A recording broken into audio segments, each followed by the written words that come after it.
श्रोता प्रेमियों, मैं राम सागर शास्त्री आप लोगों के समक्ष रखने जा रहा हूं दशरथ कैकेयी मिलन। देखिए, रामायण में कैकेयी का चरित्र इतना कलंकित हो गया कि लोगों ने अपनी बेटियों का नाम कैकेयी रखना बंद कर दिया। कौशल्या, सुमित्रा, सुनैना, यहां तक कि मंदोदरी नाम भी रख देंगे, परंतु कैकेयी नाम नहीं रखेंगे, क्योंकि कैकेयी ने अपनी जिद ठानकर राम को 14 वर्षों का वनवास दे दिया था। इसीलिए कैकेयी का नाम बदनाम हो गया। यहां तक कि जब राम वन को जा रहे थे तो उनके साथ सीता भी चल पड़ी। लक्ष्मण ने कहा, भैया मैं तो आपके शरणों का दास हूं, मुझे भी अपने साथ ले चलो। राम ने लक्ष्मण को भी साथ में ले लिया। रास्ते में जब राम ने सीता को दुखी देखा, जिनके माथे पर पसीना है, पैरों से चला नहीं जा रहा है, जिसने कभी कठोर जमीन पर अपना पांव नहीं रखा, सीता की दशा को देखकर राम एक वृक्ष की छाया में बैठ गए। लक्ष्मण भी राम के पास बैठे हैं। उस समय लक्ष्मण ने राम के चरणों में अपना सिर रखकर कहा, भैया कैकेयी माता जैसी कौन कुमाता होगी जिसने आपको 14 वर्ष का वनवास दे दिया। राम ने कहा, लक्ष्मण कैसी बातें कर रहे हो? अरे पुत्र कुपुत्र पैदा हो सकता है, परंतु माता कभी कुमाता नहीं होती। इसमें कैकेयी माता का कोई दोष नहीं है। इस संसार में कोई किसी को कष्ट नहीं देता। समस्त जीव अपने अपने कर्मों का फल भोग रहे हैं। कि को न काहू कर दुख सुख दाता और निज कृत कर्म भोग फल भ्राता। इस शरीर से जो भी पाप होता है वह मनुष्य को भोगना पड़ता है। आज ऐसे शब्द सुनकर लक्ष्मण जी शांत हो गए। देखिए, जब कैकेयी ने दशरथ से 2 वरदान मांगे थे, उस समय भरत और शत्रुघ्न ननिहाल में थे। जब दशरथ की मृत्यु के पश्चात भरत जी आए तो उन्होंने अपनी माता कैकेयी को बहुत फटकारा कि हंस वंश दशरथ जनक राम लखन से भाई, जननी तू जननी भई विधिसन कछु न बसाई। भरत ने कहा, अरे माता, तूने राम और लक्ष्मण को वन भिजवाकर दशरथ के वंश को कलंकित कर दिया। मुझे तो तुझे माता कहने में भी लज्जा आती है। परंतु वशिष्ठ जी ने भरत को समझाया कि सुनहु भरत भावी प्रबल बिलखि कहु मुनिनाथ, हानि लाभ जीवन मरण यश अपयश विधि हाथ। वशिष्ठ जी ने बिलख कर कहा, भरत होनी प्रबल है, हानि लाभ जीवन और मरण, यश तथा अपयश ये सभी विधाता के हाथों में होता है। देखिए, राम के वनवास में कैकेयी का किंचित मात्र भी दोष नहीं है। कैकेयी राम को भरत से भी अधिक चाहती है। अगर राम वन को नहीं जाते तो राम आज रामायण में नायक नहीं कहलाते। यह सब कृत्य देवताओं की इच्छा पर निर्भर था। माता सरस्वती द्वारा बुद्धि का परिवर्तन हुआ। रावण के विनाश का समय सन्निकट था। राम की कुंडली में उस समय राजभंग योग की प्रबलता थी। कैकेयी तो सिर्फ माध्यम है। यह सब विधाता की इच्छा से हो रहा था। जगदीशानंद रामायण में कैकेयी पूर्व जन्म में कलहा नाम की एक ब्राह्मणी थी, जिसने 4 जन्मों के पश्चात कैकेयी देश में राजा अश्वपति के यहां जन्म लिया और कैकेयी नाम से प्रसिद्ध होकर राजा दशरथ की रानी बनी। आइए अब हम कैकेयी के पूर्व जन्म पर प्रकाश डालते हैं कि कर्नाटक सौराष्ट्र मझारी और भिक्षु विप्र कलहायुत नारी। कर्नाटक प्रांत में एक धर्मदत्त नाम का ब्राह्मण रहता था, जिसकी पत्नी का नाम कलहा था। कलहा बड़े दुष्ट स्वभाव की थी, जो रोज अपने पति का तिरस्कार करती थी, बात बात में झगड़ा किया करती थी। धर्मदत्त बड़ा सरल स्वभाव का था, परंतु पत्नी बड़ी कर्कशा थी। इतना ही नहीं, कलहा स्वयं तो पूरी पकवान बनाकर खाती थी और ब्राह्मण को रूखा सूखा भोजन देती थी। नित पूरी पकवान बनावई और आप खाई पति को न खिलावई। देखिए, पति कोढ़ी, अंधा, बहरा, रोगी कैसा भी हो, परंतु उसका अपमान नहीं करना चाहिए, भले ही वह निर्धन क्यों न हो। यदि पति का अपमान कोई नारी करती है तो उसे रौरव नरक में जाना पड़ता है कि कई से पति कर कि अपमाना और नारी पावई एम पुर दुख नाना। दूसरी बात, जो स्त्री अपने पति की जूठन खाती है वह सदा सौभाग्यवती रहती है। जो अपनी जूठन पति को खिलाती है वह अपने पति की आयु को घटाती है। पति की एक थाली में खाने से पति की बुद्धि नष्ट होती है। पति को पहले भोजन कराकर पत्नी को उस थाली में भोजन करना चाहिए। कलहा स्वयं तो पूरी पकवान बनाकर खा लेती है, बाद में रूखा सूखा भोजन पति के आगे रख देती है। विप्रदेव जैसे तैसे अपनी गुजर बसर कर रहे हैं। एक दिन उनका विचार आया कि लाओ दूसरा विवाह कर लें, शायद उससे सुख प्राप्त हो। देखिए, सुख जब कर्म में नहीं है तो भले ही 10 विवाह कर लो परंतु सुख नहीं मिलेगा। धर्मदत्त ने अपना दूसरा विवाह कर लिया और एक नारी ते सब घर हालई और दुई दुई नारी कौन संभालई। एक स्त्री से तो घर हिल रहा था, अब 2-2 स्त्रियों को कैसे संभाला जाए। अब तो दोनों पत्नियों के बीच रोज झगड़ा होने लगा। देखो, सौतिया डाह बहुत बुरा होता है। स्त्री सब कुछ सहन कर लेती है परंतु सौत को कभी आंखों से नहीं देख सकती। कि अन्न न होई भूमि जहां कासा और सौती करई गृह सत्यानाशा। जिस खेत में कांस पैदा हो जाए उसमें कभी अन्न नहीं होता। जिसके घर में सौत आ जाए समझो उस घर का विनाश शुरू हो गया। इस सौत से मौत 100 गुना सही जो एक बार ही आती है, पर सौत नहीं अच्छी किंचित छाती दिन रात जलाती है। सौत से तो मौत भी भली है जो कम से कम एक बार ही आती है, परंतु सौत तो दिन रात खोपड़ी पर होरा भूंजती है। यहां तक कहा गया है कि सौत भली नहीं चून की और चाहे सोने की होई। सौत चून की भी भली नहीं है। जानते हो ये कहावत कहां से चली? एक बार एक स्त्री पड़ोसन के पास गई। उसने कहा, दीदी मुझे झगड़ा करने की आदत पड़ी है। मायके में तो अपनी बहनों से झगड़ा कर लेती थी, यहां ससुराल है, घर में ननद जिठानी सास ससुर देवर कोई नहीं है। पतिदेव सुबह से ड्यूटी पर चले जाते हैं, रात को लौटते हैं। अगर दिन में झगड़ा करना हो तो कैसे करें? पड़ोसन बोली, तुम एक आटा की सौत बना लो और उसके साथ झगड़ा करती रहो। स्त्री के बात समझ में आ गई। उसने आटे की एक सौत बनाई और उसके साथ झगड़ा करने लगी। बोली, यही सौत, मैंने सुबह जल्दी उठकर घर का सारा काम काज कर लिया, तुम अभी तक पड़ी सो रही है, उठ और खाना बना। अब आटे की सौत बिचारी क्या बोले। स्त्री ने चूल्हा जलाया और बोली, तू बड़ी दुष्ट है, इसलिए आज तेरा किस्सा ही खत्म कर देती हूं कि तुम चूल्हे में दूंगी जलाए बैरिन सौतनिया। तुम चूल्हे में दूंगी जलाए बैरिन सौतनिया। कि पड़े पड़े तू हुक्म चलावे काम काज के पास न जावे। तेरी सूरत न हमको सुहाए बैरिन सौतनिया। तुम चूल्हे में दूंगी जलाए बैरिन सौतनिया। आज मैं तुझे चूल्हे में झोंक दूंगी, सारा झंझट समाप्त हो जाएगा।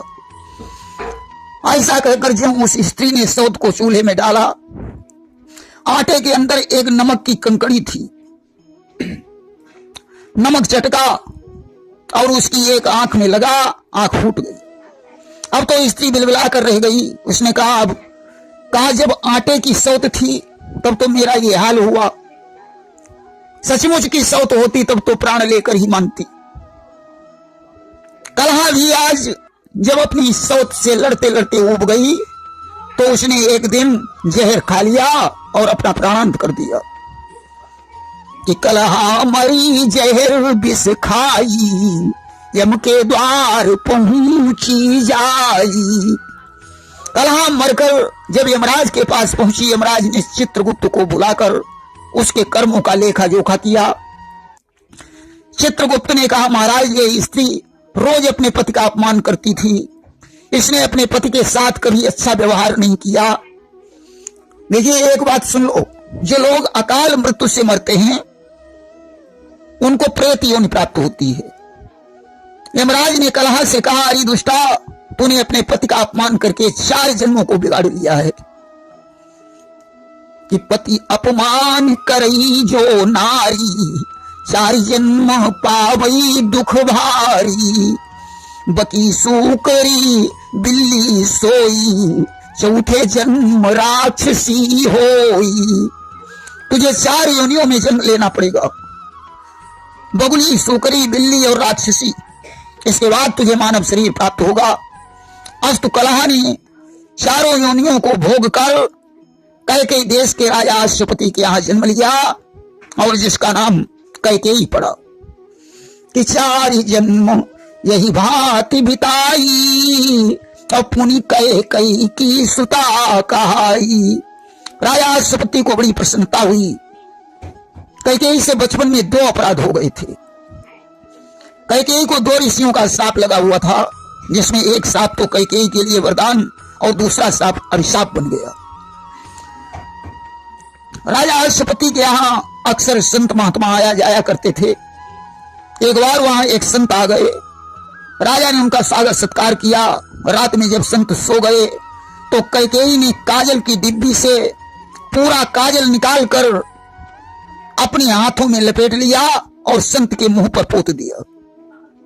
संत जी जाग गए और उन्होंने कैकेयी को श्राप दे दिया कि तूने मुख काला किया मेरा, ले श्राप न खाली जाएगा। तुझको कलंक लागे सा, जो मुंह न दिखाया जाएगा।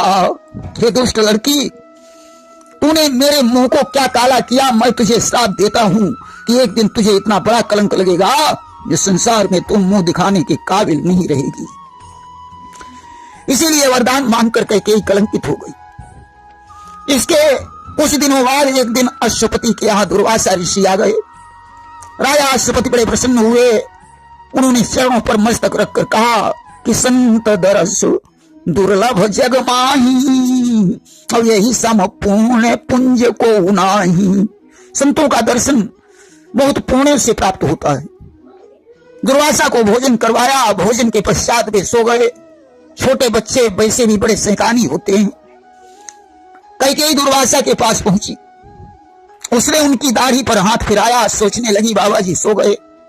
उसने धीरे से दुर्वासा का दंड उठाया और लेकर भाग खड़ी हुई। दुर्वासा बड़े क्रोधी महात्मा थे। उनकी आंखें खुल गईं, क्रोध से तमतमा उठे और कैकेयी को श्राप दे दिया कि जिस हाथ से दंड उठाया है वह हाथ सजा अब पाएगा। है श्राप हमारा, हाथ तेरा वह पत्थर का हो जाएगा।